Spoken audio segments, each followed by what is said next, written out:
It is my great pleasure to introduce tonight's speaker, Dr. Jonathan Raberg. Jonathan is a chemist. Big shout out to chemists.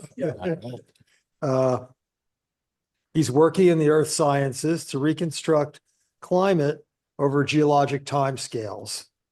He has his undergrad degree in chemistry from Carleton College, his master's in chemistry from the University of California, Berkeley, and joint PhD from University of Colorado Boulder, CU Boulder, the University of Iceland, and that's in geology and earth sciences.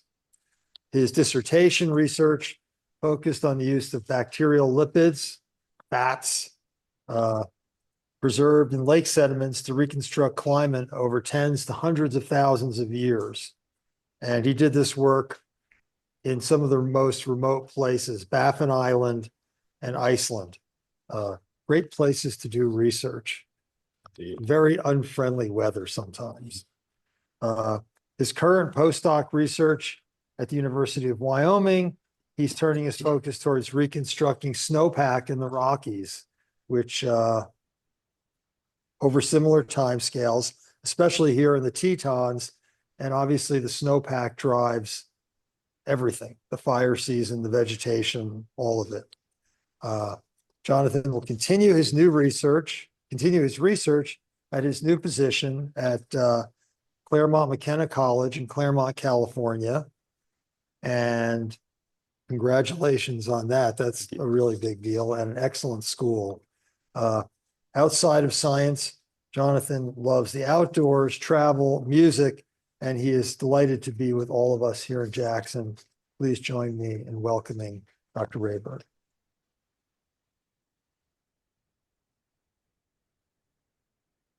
All right. Thank you, Mike. Can everyone hear me okay? It seems like. All right. Wonderful. Thank you all for coming this evening, and thank you for hosting me here and inviting me here. I'm really excited to talk to you all tonight about molecules in the mud and how the chemistry of ancient lake sediments can help us to fight climate change. So as Mike just mentioned, I have a chemistry background. So I went to Carleton College for my undergraduate and studied molecular orbitals and how they relate to nitrogen splitting catalysts. I also worked at UC Davis studying or using electron paramagnetic resonance imaging to study photosystem 2, which is part of photosynthesis. I then at UC Berkeley looked at the interface between a charged surface and a liquid electrolyte for batteries and supercapacitor systems. So very different stuff from playing around in the mud. But I also really love environmental research. So after doing those chemistry things, I went and worked at Lawrence Berkeley National Lab on a big project that they have out near Crested Butte in Colorado, where they're characterizing the East River watershed and seeing how it responds to climate change. So that involves biogeochemical cycling. I can get my mouse in here. Ecological changes, hydrological changes, climate changes, so on and so forth. So I got exposed to a whole wide variety of different types of earth science and decided that I really like this type of work. So that brings me to the work that I do now, which is this mixture of chemistry, earth science, and climate change kind of coming together to address this general question of what can the past teach us about future environmental risk? And when it comes to risk, our planet's cold regions are some of the most vulnerable. So most of my work has focused in the Arctic and more recently in the alpine regions of the Western US. Yes. Oh, yeah. Oh, maybe I have to do it on.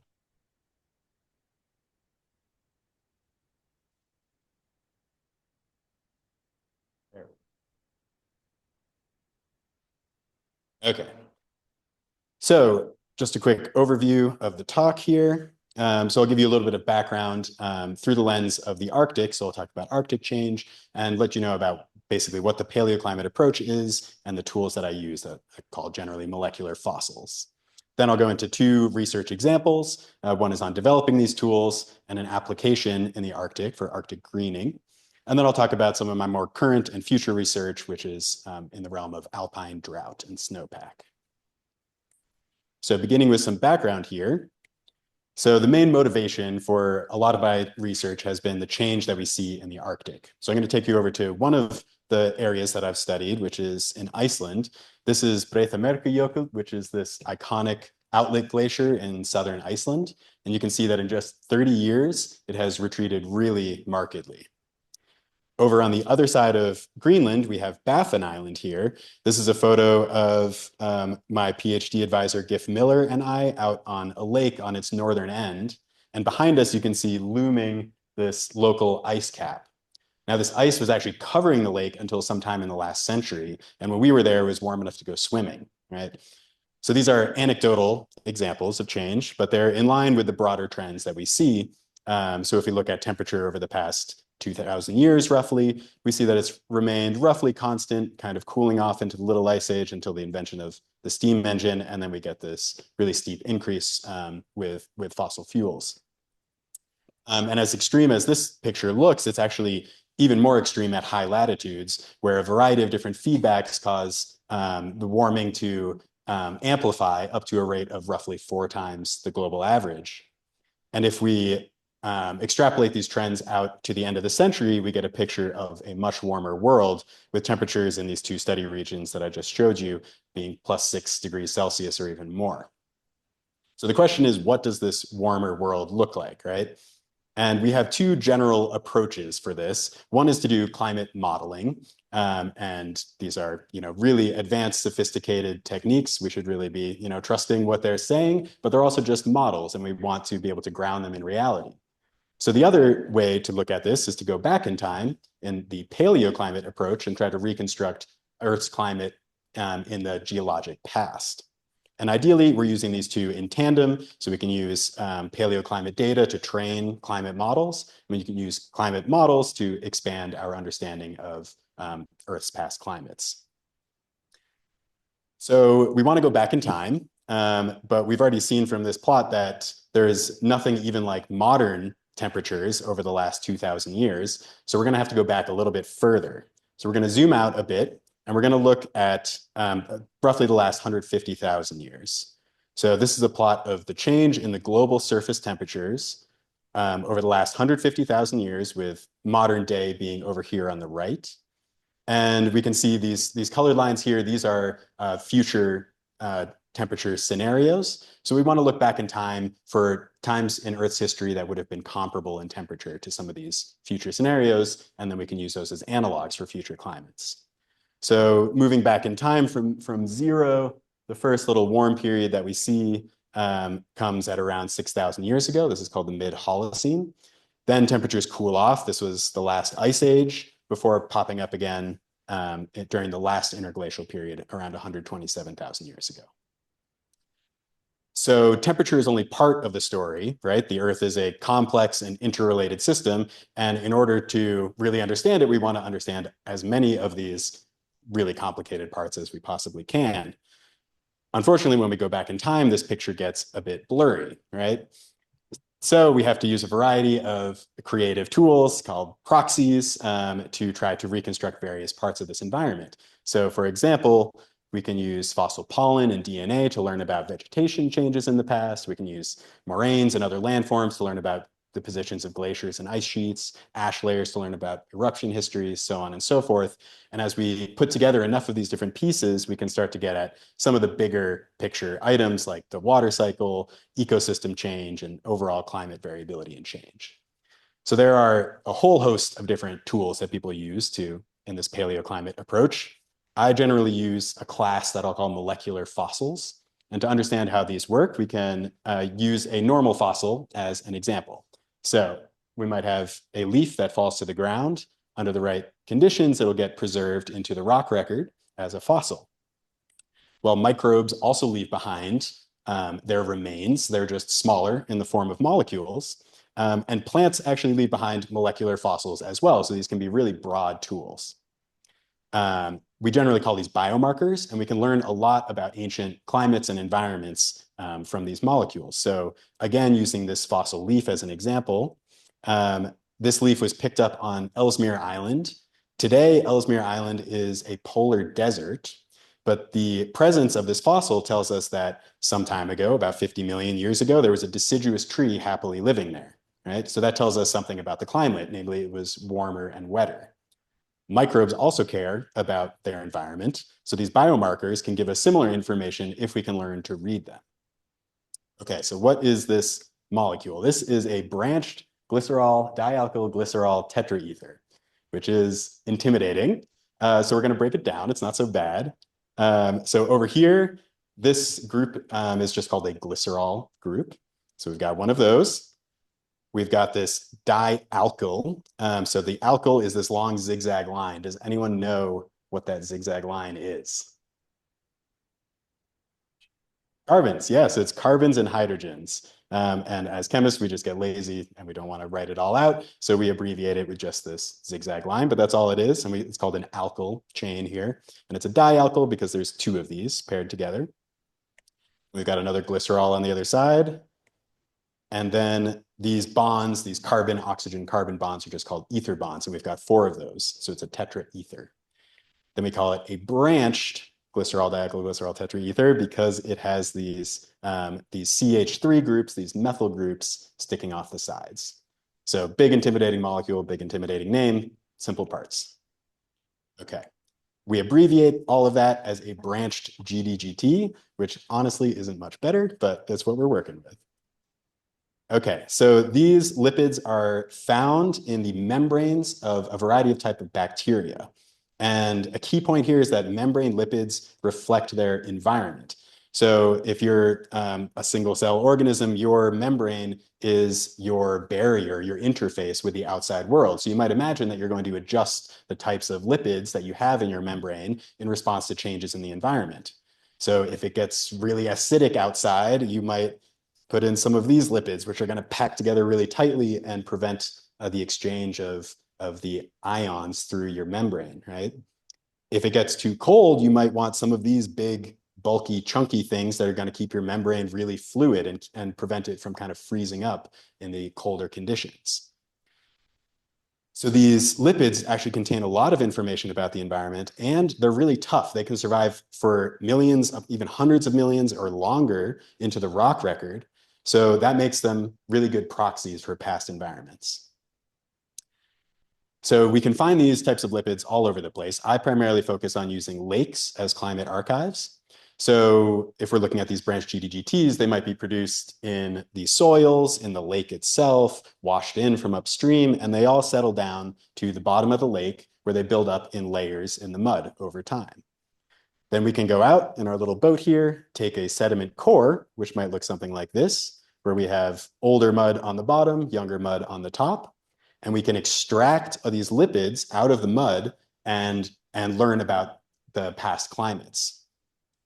So what does this look like? I'll just give you a quick overview of the laboratory workflow.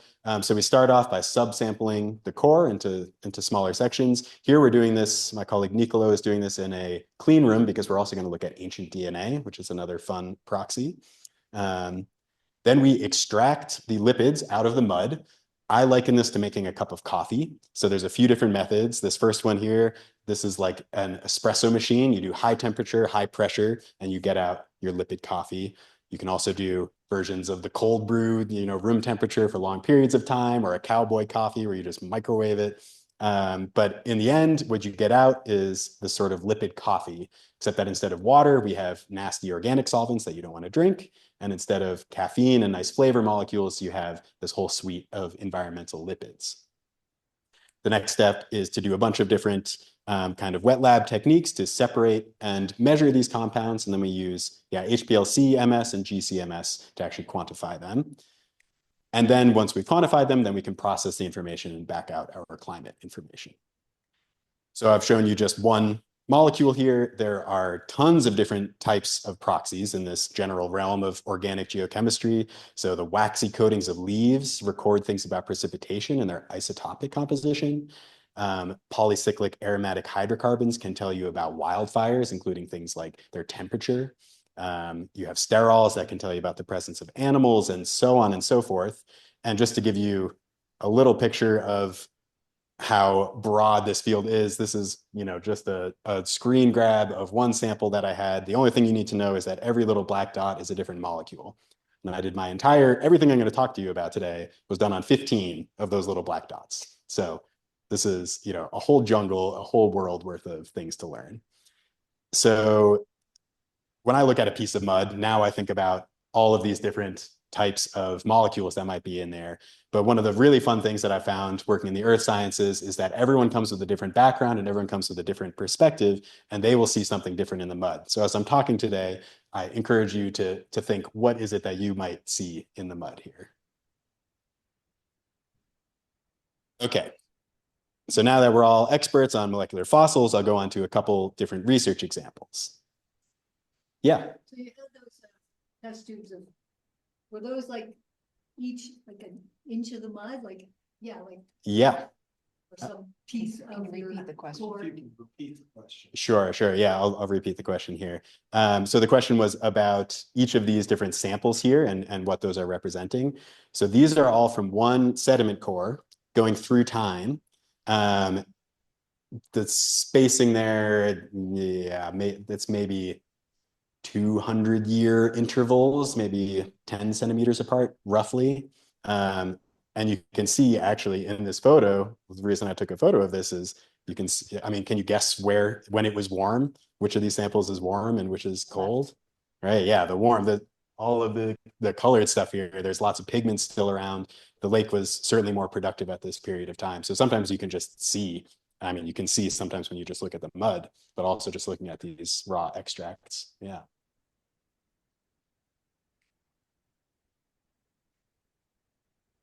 Okay. So I've applied these tools in a bunch of different types of questions. So looking at Arctic greening on Baffin Island, looking at changes in ocean circulation on Iceland, which unfortunately won't have time to talk about today.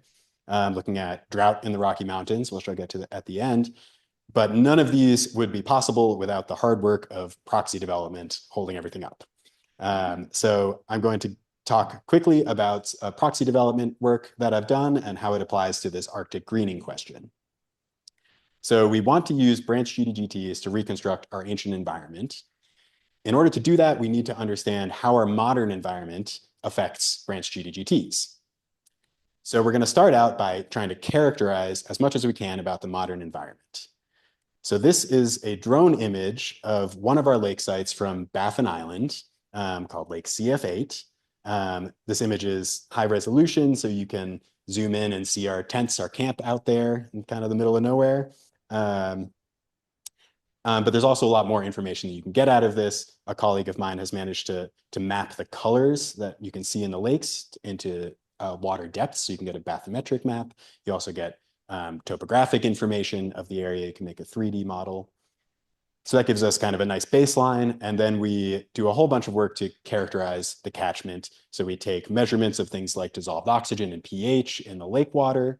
We also take water samples back home and measure things like nitrates and sulfates. And then we put out a bunch of temperature loggers in the air, in a variety of soils around the lakes, and at different depths within the water column. So now we have all this modern information, and we pair all of that with a bunch of modern sampling efforts. So we take filtrates of the water, we have sediment traps collecting settling material in the lakes, lake surface sediments and soils, so on and so forth. So now we have this paired data set of brGDGT measurements and measurements of the modern environment that they relate to. So then we can start addressing the question of what is the link between the two. And in order to do that, we're going to become even more experts in chemistry here, and we're going to look at these molecules a little more. So I've told you that these bacteria can adjust the types of molecules in their membranes. Turns out they can modify these brGDGTs in a variety of different ways. So the first way is to add different methyl groups. So you can add one or two of these methylations to the backbone. Importantly, this happens at carbon number 1, 2, 3, 4, 5, but you can also put that on carbon number 6 or even carbon number 7. So that's another lever that you have to play with, is where are you putting these extra methyl groups? And then you can also convert some of these methyl groups into cyclopentane rings, these 5-membered rings. Now, it turns out that methylation number, as captured by this index here, is really closely related to temperature. So this MAF, this is the mean temperature of months above freezing. So it's basically a kind of summer temperature average, warm season temperature average. And we can see that there's a strong correlation here. Now, these samples, each of these dots is a different lake surface sediment. So this picture that I showed earlier, that's from Baffin Island, that's down here on the cold end of the spectrum. But this also includes points from samples from Africa and China and Switzerland and all over the world. So it turns out that this relationship holds up globally. So that's methylation number. Methylation position actually relates really strongly to conductivity, which is related to salinity. It's electrical conductivity within the lake. And cyclization number is strongly related to pH. So we have these three different structural modifications that kind of map onto these three different environmental parameters of temperature, conductivity or salinity, and pH. So far, I've only shown you this for lake surface sediments, but turns out that you can find these compounds everywhere. They're in soils, they're in peats, they're in marine environments, they're in fossil bones, they're in groundwater, they're basically everywhere that you look. There are samples from the bottom of the Mariana Trench, deepest point in the ocean, that have these, all the way up to mountaintops in the high Arctic, right? And people have shown that there are these types of correlations between the environment and the lipids in a bunch of these different types of samples. And I was curious to see if the trends that I was seeing in the lake sediments matched up with trends in some of these other samples. So it was COVID, so it was a great COVID project to just start gathering as much data as I possibly could and compile this giant data set and look at how the trends compared. And it turns out that this methylation index, again, correlates with temperature quite well across all of these different types of samples. Similarly, actually, this combination of the cyclizations and the position of the methylation, that correlates really well with pH. And then there are additionally correlations between different types of compounds themselves, which can potentially tell us interesting things about the biosynthetic pathways or the producers, things along those lines. So it looks quite messy, but keep in mind, this is the entire globe. These are wildly different types of samples, and these basic patterns are starting to emerge across all of them. So that tells us something really important, which is that the fact that branch GDGTs have similar relationships with temperature, pH, and one another across vastly different microbial communities points to a physiological basis for these structural modifications. It was totally possible that the temperature changes and you just get a different group of microbes that happens to produce a different group of lipids. But this is telling us that it probably gives an individual bacterium an advantage to adjust its cellular membrane with these lipids according to changes in its environment. So that makes it a little more trustworthy as a proxy going back in time, since lots of microbes are taking advantage of this. Okay, so we now understand a little bit more about how the environment affects the branch GDGTs, which means we can flip this arrow around and use the branch GDGTs to learn about the ancient environment. So going back to our lake sediment core here, we can now extract some lipids from this mud and learn about the past. So moving on to another study here, an application of these in the context of Arctic greening. Okay, so quick background on Arctic greening. So as the planet warms, landscapes like this up in the high Arctic become more and more habitable for plants to start migrating north and turning the landscape into something that looks more like this. And as they arrive, they bring with them a whole bunch of different changes. So they are dark, they absorb a lot of heat and sunlight. They increase the local humidity. They change the snowpack, a whole bunch of different things that eventually increase the warming. So this acts as a positive feedback loop. This is pretty difficult to constrain in the climate models. We don't have that many observations of this happening in real time, right? So the way that this plays out is really important for constraining the possible futures of our planet here. So we want to go back in time and try to reconstruct temperatures and ecosystems at past warm periods. And we can see that these two periods that we looked at earlier are going to be our targets. But there's a problem here, which is this 100,000-year long cold period and these giant pesky ice sheets, which generally act to scrape the land clean and kind of get rid of all of your records of this last interglacial period of time, right? But there are a few special places that have survived the action of these ice sheets. And one of them is called Saddle Lake. So Saddle Lake sits at a topographic saddle point, as you might expect. And in this area, the ice is relatively thin and it's really cold. So it's actually frozen to the bed. And then the saddle point helps it kind of just deform off the sides instead of really scouring and scraping the land clean. So instead of acting as an erosive agent, this ice actually ends up acting as a preservation agent, and it can perfectly preserve the landscape intact for multiple interglacial cycles. So if we kind of use the schematic to build up the history of this lake, we have this penultimate interglacial period around 225,000 years ago, which we affectionately abbreviate the PIG, where this lake was open, happy, lots of lipids being produced, settling down to the bottom and building up a layer of this PIG sediment. Then we had 100,000 years of ice, but the sediment was left undisturbed. Then we have the last interglacial around 125,000 years ago, where again, this lake is accumulating sediment.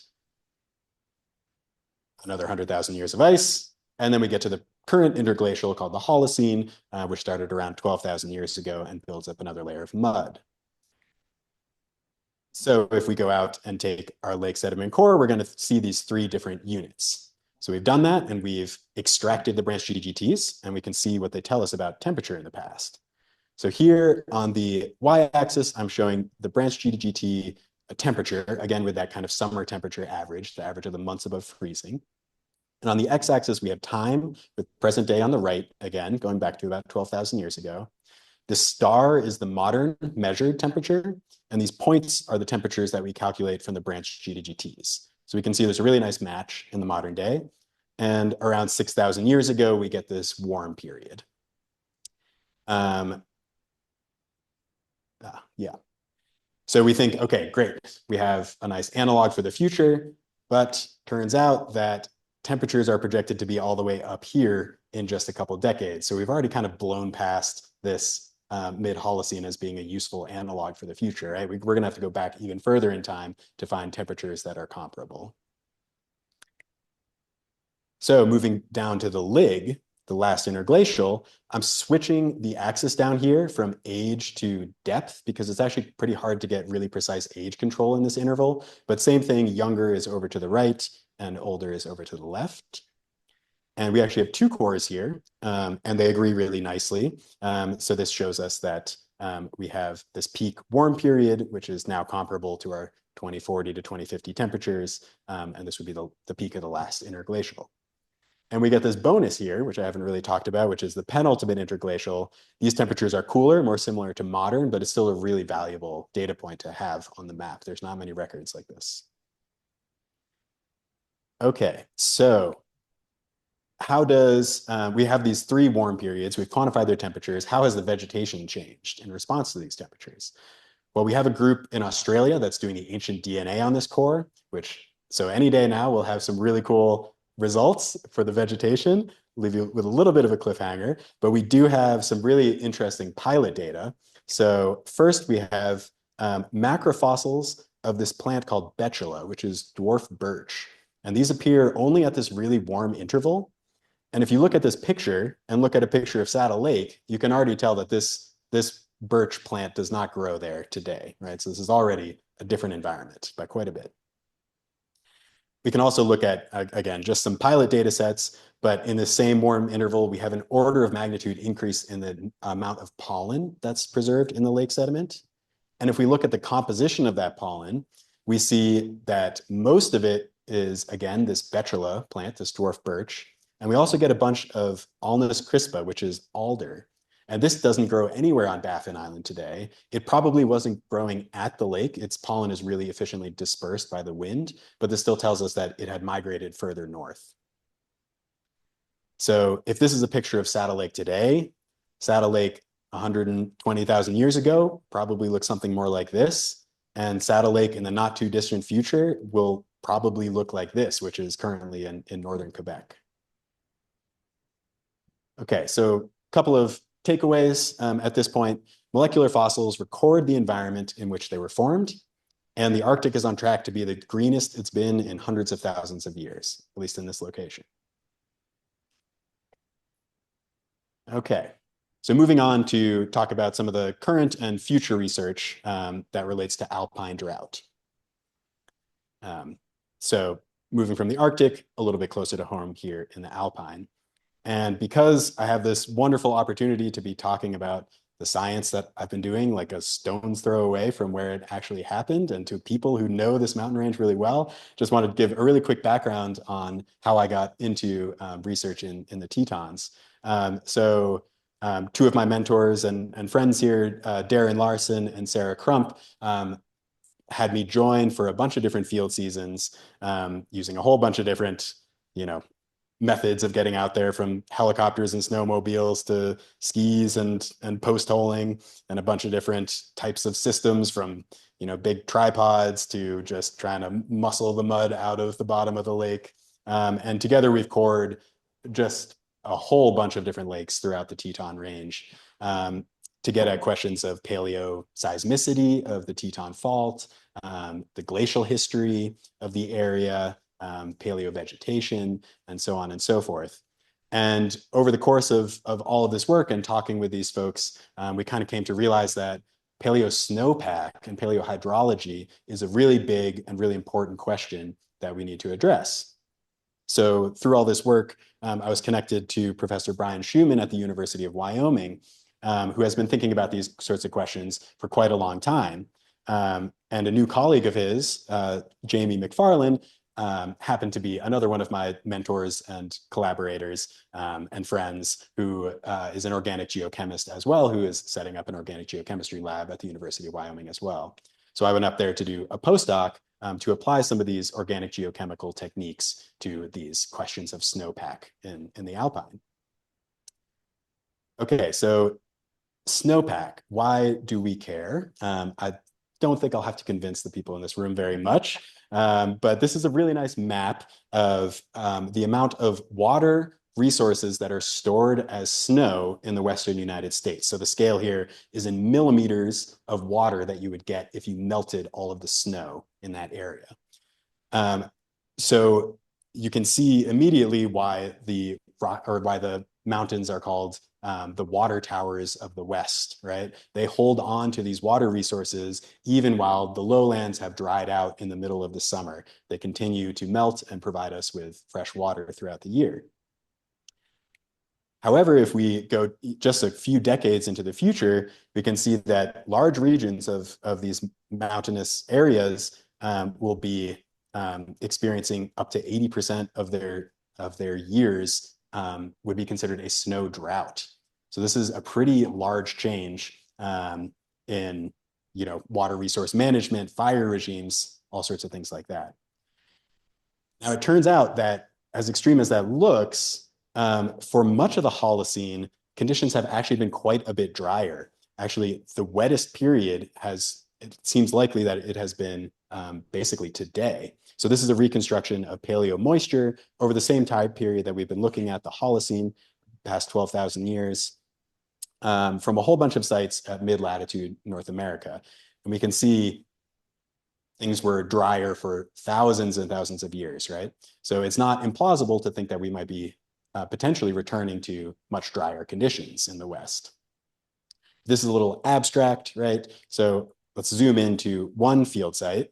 This is Lower Paint Rock Lake over in the Bighorns, getting closer to home now. And this is a photo of this lake over here. Turns out that you can use a combination of sedimentology and geophysical surveys to reconstruct the lake level at this site using sediment cores. And if you do that, you get this record here. So over on the y-axis, we have lake level in meters below present. So 5 would be 5 meters lower than the modern day. And again, we have age on the x-axis. And we can see that for most of its history, the lake has actually been lower than it was today, but pretty close for much of it until we get to this early to mid Holocene, where we get these really large scale drops in lake level. So this, for example, is down 3 meters. So you can imagine this lake being 10 feet lower than it is today. So this is a pretty large change in the hydrologic regime. And importantly, the models do not do a good job of capturing this aridity. So there's a data model mismatch, which is a little troubling because it means that they might not be doing a good job of projecting aridity in the future, right? So there's probably work to be done on both ends, improving the models, but we also want to improve the data that we have to make sure that it's not an error on our side. So we want to bring in as many different tools as we possibly can, and we're going to return to our GDGTs here. So a colleague of mine, Ioana Stefanescu, put together this wonderful branch GDGT temperature record from this lake. So modern temperature is here, and we can see again this kind of mid-Holocene warm period. But we have this other lever here that we haven't really explored yet, which is that the branch GDGTs relate to lake water conductivity or salinity. And you can imagine that under drier conditions, you're going to have a lot more evaporation, right, and less precipitation. And the lake is going to start to get saltier and saltier, right? So the conductivity is going to start to go up. So this can be a good proxy for paleohydrology along with paleotemperatures. So if we use that relationship, we can use these same measurements to get a record of lake water conductivity. So here I'm plotting this upside down so that drier is also down to match the lake level record. And we can see that the wettest period was the modern day. And it was drier throughout much of the record, sometimes 2 to 4 times saltier than the modern day. So you can imagine, this lake is not only 10 feet lower, it's also 2 or 3 times saltier. This is quite a different environment. Finally, moving all the way truly to home, we have Surprise Lake. And at Surprise Lake, we don't have a record of the lake level itself, but we do have a record from right next door at Delta Lake of the clastic flux. So this is the sort of minergenic material, the sand and the silt that's coming off of the Teton Glacier here. So as this increases, this is tracking the growth of the glacier. It is getting more active. It's also becoming closer to the lake and depositing more of this material. Now, if we do the GDGTs from right next door, what we can see first is the temperature record here. It looks a little different. It's a little flatter, maybe even a little bit of warming throughout the Holocene. Certainly not impossible to have a lot of regional variability, but there's also some questions about what exactly this temperature is recording. Is it lake water temperature? Is it peak summer temperature? Is this changing? Are there more things that we need to figure out to understand this record? But at first pass, yeah, go ahead. Just so I understand this, the Delta Lake graph is showing that between 10 and 5,000 years ago, the glacier was much smaller than it is today. Correct. Further from the lake shore. Correct. Yes. Yes, absolutely. The glacier was quite a lot less active at this period of time, and had likely retreated as well. Yeah. And thinned. And yeah, I'll leave it to Darren Larson to tell you more. I don't want to put words in his mouth, but there's certainly interesting questions about what this area looked like at that period of time. Yeah, what the glacier looked like at that period of time. I will zip my lips. Yeah, possible it was a rock glacier, possible it was dormant, possible that I'm not sure what the baseline level would be for just having material washed in through. Yeah, true. Yeah. But yeah, we can really see these drastic changes in the extent of the Teton Glacier just through this record. Yeah. Yeah, so it's interesting to see these large changes in this record of the glacier without huge changes in the reconstructed temperature, right? And we would think that, here we even have a little bit of warming, right? The glacier should be retreating if it's warming, but temperature is not the only control on the size of the glacier. You also have hydrology, precipitation, the amount of snowfall that this glacier is actually receiving. So if we use these branch GDGTs now to look at the conductivity, kind of the freshness of this lake, we again see this freshening towards modern day. So especially from this period from around 10 to 4, the lake gets probably twice as fresh, which corresponds to probably more precipitation, which could correspond to this growth in the glacier. Now, something interesting is that it kind of seems to max out here. It flattens off even as the glacier continues to grow. And that's likely because we're just kind of reaching the limit of how fresh this lake can be. So this dashed line here represents the conductivity that you measure in stream waters that are coming off of 3 of these peaks in the Teton Range. And we can see that this lake is basically reaching that threshold. So this is kind of our limitation on the proxy, right? Okay, so this is just 2 lakes. They already tell similar, but also potentially some interestingly different stories, right? So we want to put together as large of a picture of this as we possibly can. So we're doing this sort of work at a few different places at the University of Wyoming, with a few more being proposed. And I'm also connecting back with the folks at the East River watershed in Colorado that I mentioned on slide 2 or 3 that I worked with through Lawrence Berkeley National Lab. They have all of this wonderful modern data to understand the hydrology of the modern environment, and I'm trying to connect that back to the paleo. Additionally, I'm starting to explore the Sierras, which, as we can see, these are really red on this plot, right? This is a region where there will be quite a lot of change. So I'll be heading out there actually in a couple of weeks to do some kind of scouting field trips there. Additionally, we want even more tools, right? We want as many different proxies as we possibly can to try to understand this environment. So some other ones which are in the works that I didn't really have time to talk about today, you can look at, the isotopic composition of these waxy coatings of the leaves. And that can tell you all sorts of interesting things about the source precipitation.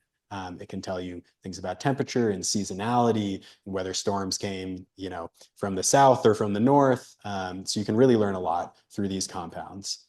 I also mentioned that, on a different project, we were doing ancient DNA to try to reconstruct vegetation changes, right? These temperatures that I'm reconstructing, they're really good backdrops for a whole bunch of other studies on things like vegetation or what have you. So we have that going on in parallel. This is Amelia Muscat, who's a graduate student at the University of Utah, who's doing some really interesting work there in the Teton Range. And then I'm also working with a colleague who does a lot of machine learning. We take these high resolution images of our sediment cores, and they contain a whole wealth of information that we pretty much don't use. So we're seeing if we can use machine learning models to kind of extract as much information as we can. And all of this will be part of a research program that I'm setting up at the Kravis Department of Integrated Sciences at Claremont McKenna College, where I'll be starting as a professor of chemistry of climate, earth, and environment in January 2026. So I hope to be returning here with some undergraduate students and doing more research in the Tetons. Love to get to know you all and connect with you all and learn about different opportunities and also different interesting questions that you might have on your mind about what is changing in this area. Where's Claremont? It's in Los Angeles. Yeah. A little different environment than Wyoming for sure. So what I want to leave you with today is this concept that molecular fossils are the memories of the ancient world. And as I showed you, there are thousands of these compounds. There are thousands of different types of memories out there. It's a really wonderful and rich field to be a part of. So with that, I'll say thank you, and I'm happy to take any questions.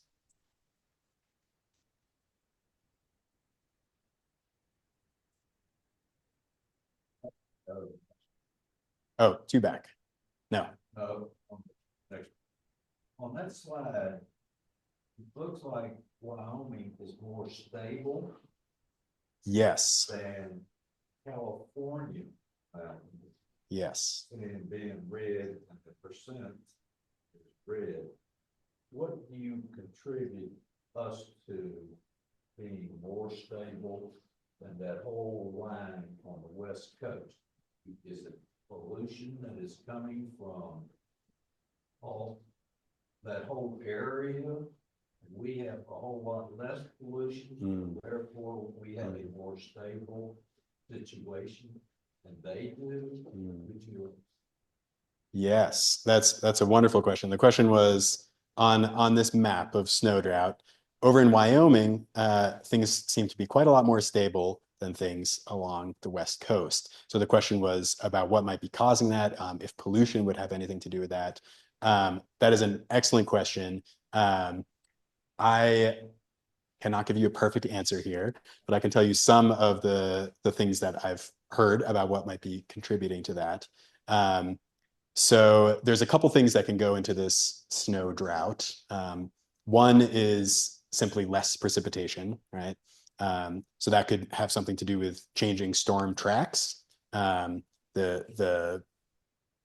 exact latitude that storms are impacting the West Coast can certainly change under a warmer climate. So that could certainly contribute to where the snow is falling on the West Coast, whereas some of these storm tracks maybe that end up in Wyoming may be more stable. So that could be one possibility. You mentioned pollution. There is absolutely, darker materials like soot and wildfire ash, things like that can fall on the snow and accelerate melting of the snow. So that could certainly be playing a role. There's also this factor where Wyoming is just quite a bit colder than along the coast, right? You get this sort of buffering effect of the temperatures along the West Coast. So the snowpack there is going to be closer to 0 degrees Celsius, right? So it doesn't take that much temperature to switch that snow to rain or to melt the snow that's already on the ground. So I would imagine that would play a role. Yes, but that is a really important question. My supervisor over at the University of Wyoming, Brian Schumann, has done a lot of work with I believe it's called the Wyoming Water Assessment or the Western Water Assessment, and this WYACT project, where they have put together more detailed studies of the future of water resources in Wyoming and how it relates to stakeholders and agriculture, things like that. Yeah. Yes. Yeah. You have lots of volcanism along here. Yeah, there could certainly be some more geothermal heating involved as well. Yeah. And ash. Yeah. Yeah.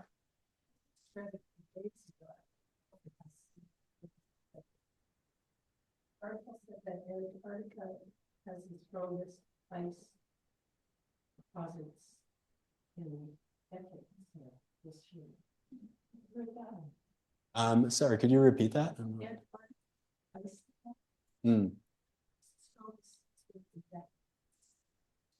Interesting. So the question was about Antarctic ice development, and you were saying so it had an increase in ice. Interesting. I mean, certainly the long-term trends are the opposite direction. The ice is melting quite a lot there. I'm not sure. I hadn't heard that. It could certainly be a wetter year that was thickening the ice. Yeah, but there's a lot. I mean, there's a lot of variability, right? There's a lot of year-to-year variability. So that could certainly be overlaying the decadal trends. Yeah. Could you go back to the slide on Delta Lake? Yeah. There we go. So I don't know. I think what I've been told by people like Joe Licciardi and some of your colleagues that you mentioned at UW, I believe, is that the alpine glaciers in Grand Teton National Park probably formed during the Little Ice Age. This seems to say that those glaciers go way further back than that. Or maybe there's been can you address that? Little Ice Age was about 1450 to early 1800s. Yeah, we can and actually. Is that some of the noise on the plot? Can actually see. the little ice age here. So this is at least in much of the northern hemisphere. Repeat the question. I don't know. Oh, yes. So the question, sorry, thank you. So the question was about that record of the Teton Glacier. And your impression was that most of them had been formed, or the inception of a lot of these glaciers had occurred during the Little Ice Age, which was this period of kind of extreme cold. But quite recently. But quite recently, right? Only a few hundred years ago. Yeah. I do not want to put words in any of their mouths. I would not be surprised if many of the smaller areas had actually incepted during the Little Ice Age. There's evidence for that occurring in lots of places, and I would expect that with these colder temperatures, right? The evidence from Delta Lake, let's flip back over. Yeah, so this seems to show that, the Teton Glacier was certainly active more than, or for longer than just a couple hundred years ago. Yeah. I believe that this shows that the Teton Glacier incepted long before that, and it could be, more unique in this environment. But I am hesitant to put words in the mouths of Joe Licciardi and Darren Larson. So yeah, I'll leave it at that. Yeah. But there is uncertainty, I believe, still in, what do you actually call the inception of a glacier? If it transitioned from rock glacier to glacier, things like that. Yeah, thanks. And so that graph is basically showing the amount of glacial flour. I mean, so we know it's actually glacial activity and not just erosion from the surrounding rock. My impression is that, so it certainly could be material that's already present on the landscape that's washing in. But I think that background is quite low. And really, this glacial flour, right, is it needs to be coming from the glacier, and anything that is existing on the landscape is going to get washed away relatively quickly. So that signal wouldn't persist for thousands of years. Yeah. And you certainly do have avalanching and other things like that that can contribute, but the main driver of the signal seems to be the glacier. Yeah, going back, I just was wondering why we aren't doing more samples in the Sierras. Did they have less lakes or something? Yeah, so the question was why aren't we doing more sampling in the Sierras? Let's see. Yeah, so people are, I'm sure, looking at these questions from a variety of different angles in the Sierras. My impression is that it's a bit understudied, at least from the perspective that I'm approaching it.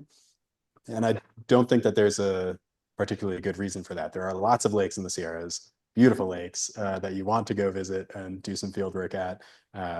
So I'm absolutely excited to be turning my eye towards that range as I move out to California. Long molecules. Yes. And I won't hazard to try and say the name, but are there any mechanisms or things that can alter those so that when you extract them and you're looking at them, well, maybe how can you tell that they haven't been altered? Yes, wonderful question. So the question was looking at these molecules, these branched GDGTs, how can you tell that they haven't been altered by geologic processes? Wonderful question. The compounds here, let me pull one up. So these compounds are chemically pretty stable. Really, the main degradation point that you would get would be around these oxygens, these carbon-oxygen bonds. And once that happens, the compound degrades, essentially. You don't end up seeing it. When these exist in living cells, there is more to this molecule. Instead of a hydrogen here, you have these large head groups that can be phosphate-based or sugar-based. And those do fall off really quickly in the environment. So these are already partly degraded. the structures that I'm showing here, they're these kind of like recalcitrant, really tough skeletons of what the original compound looked like with the head groups attached. So they're already pretty tough. And we find these, I think back into the Triassic is the oldest that people have found these. So they're pretty tough.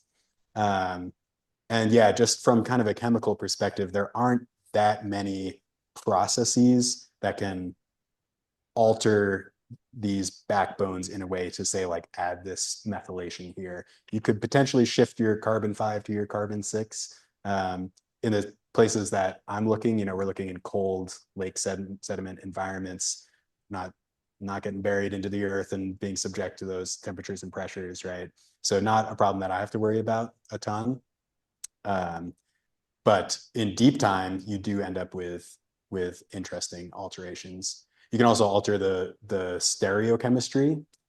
So this little methylation, it might be sticking out towards us. It might have a very specific orientation. And as it heats up, you can actually lose that, right? And it can end up being either towards us or away from us. So there are smaller changes like that that can certainly happen. Yeah. Yeah. So I was wondering if you're talking about these correlations and you're looking at current times, could you use CRISPR or something, change one bacteria a little bit and see if it survives better in temperature? Love it. Yeah, so the question was, kind of from a microbiology perspective, can you use CRISPR or something like that to alter the lipid composition that these microbes are doing and do some experiments in the lab? Short answer, yes, but it's really difficult because we don't really know the microbial producers of these lipids very well. Until just 3 years ago, no one had ever managed to culture a bacteria in a lab that actually made these lipids. So we find them everywhere in the environment, but we don't know who's making them. And probably a lot of things are making them if we're finding them at the bottom of the ocean and up in the Tetons, right? So that has been a huge challenge. There's been some breakthroughs recently in terms of both culturing efforts. We now have 2 microbes that produce branch GDGTs, but they interestingly don't produce all of them, which maybe they're not given the right conditions. One of them only started producing branch GDGTs when you took away all its oxygen. And it was living in really tough conditions. So maybe we're just not putting them into the right environment to start making these compounds. Or maybe you need a whole community in order to see all of the different ones. So there's a lot of really important questions that need to be addressed there. And from what my microbiologist friends tell me, it is difficult to get these microbes to grow. So but doing more of these types of experiments where you're either altering their environment and looking at the lipids or altering their genomes along with their environment and seeing what happens. We definitely need those. Yeah. Yes. So I might be misunderstanding, but with the salinity, would atmospheric chemistry affect the salinity, and is that a complicating variable, or is that factored in there? So the question was if atmospheric processes would affect the salinity within the lake. Current day acid rain or something, but yeah, volcanism in the past, etc. Yeah. Yes. I mean, so certainly, yes, you can have deposition of all sorts of things, or things like acid rain, right? That would change the electrical conductivity of the lake, or volcanic ash, like you said. These lakes up in the alpine tend to get flushed out pretty quickly. So, any event depositing, wildfire ash or volcanic ash would probably be flushed out of the system relatively quickly, at least looking on these geologic timescales. But you've got me thinking about changes in dust deposition, right? If the climate dries out, that could increase the salinity at the lake itself, but also maybe it becomes much drier upwind of the Tetons and you get a whole bunch of terrestrial material that starts getting blown up and ends up being deposited in the lake and just makes it saltier because of that. Yeah, so that's a really, really interesting question and an important complicating factor. Yeah. But I can also see that it might just be these short temporal things. Yeah. Yeah. But something to investigate. Yeah. So is it only bacteria that are making branch GDGTs? Got it. Or also eukaryotes and archaea? And the second part of that is you're finding these in Triassic fossils, Triassic rocks, all of the above? Yeah. So, okay. So the question was about the producers of these branch GDGTs. Are they only coming from bacteria? Could they be coming from archaea or eukaryotes or something else? And then where exactly are we finding these back in the Triassic, for example?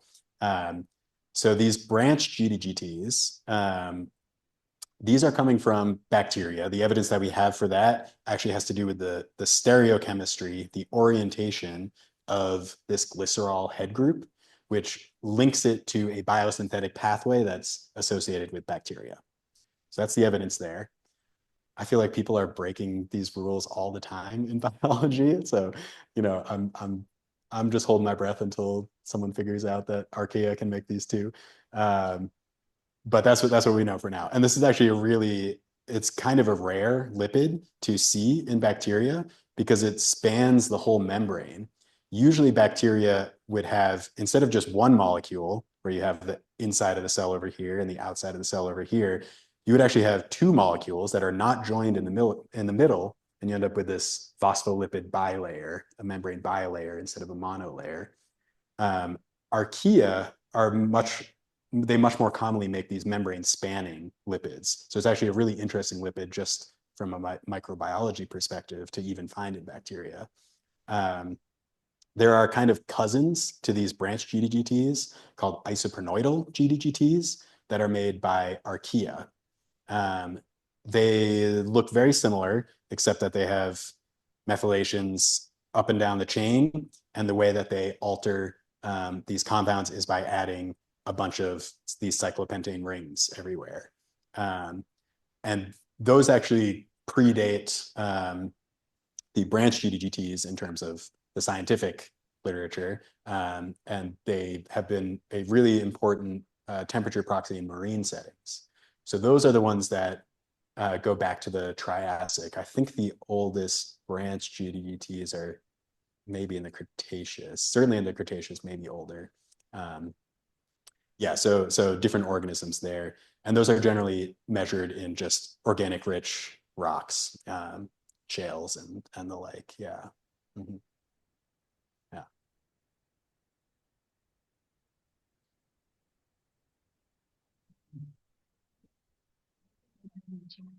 Oh, no, we did. Wait. Late comer.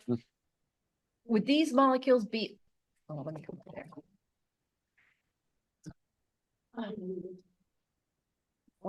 Okay, yeah. So we've got a question. Would these molecules be altered or affected by sunlight, particularly UV? Great question. So in general, yes, UV is something that we worry about with the degradation of these molecular fossils. It's known to be a big deal for ancient DNA. If you have a shallow lake, you often end up with not very much DNA preserved in the mud because there's still enough UV penetration to start degrading things. These lipids are, it's unlikely that they're absorbing in that region of the spectrum. They're probably not absorbing UV light, although I would love to see their actual spectrum or some modeling to show what wavelengths they might be absorbing. So they're probably safe from that. Yeah. Great question. No, that's it. So It's shifting too, like Hawaii is moving further north, correct? Indeed. Yeah. Yeah. Great point. So we also have, changes in the positions of the land masses on the Earth. So thinking over really long time scales, if we're talking Cretaceous and Triassic, the positions of these continents looked quite different, right? So you'd be thinking about more than just changes in atmospheric patterns at that point, thinking about, yeah, general changes in the climate just having to do with the position of the continents. Over the timescales that I look at, tens to hundreds of thousands of years, I mean, a lot of geologists would just say I work in the modern day. It's like not very much has moved around over those periods of time. Yeah, the positions are basically the same. Yeah, a great point.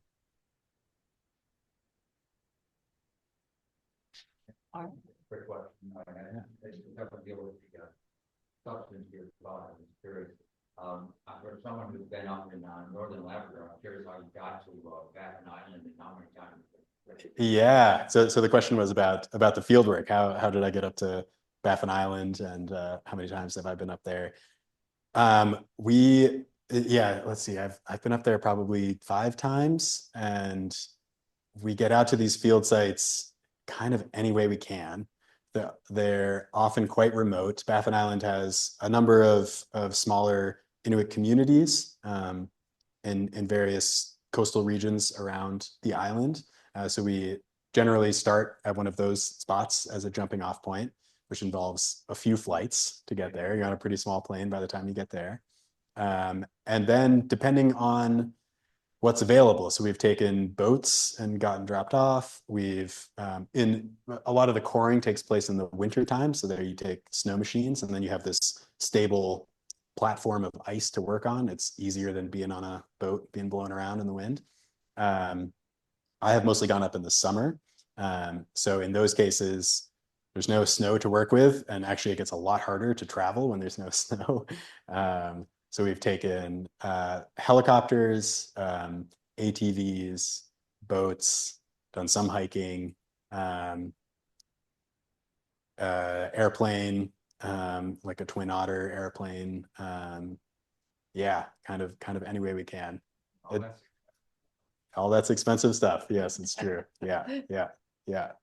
But these, I mean, the argument for it is there are very few records of terrestrial temperature from that entire region of the globe that was underneath the Laurentide ice sheet. So a lot of this mud is quite valuable. A lot has been invested into it too. Yeah. Great question. Thank you.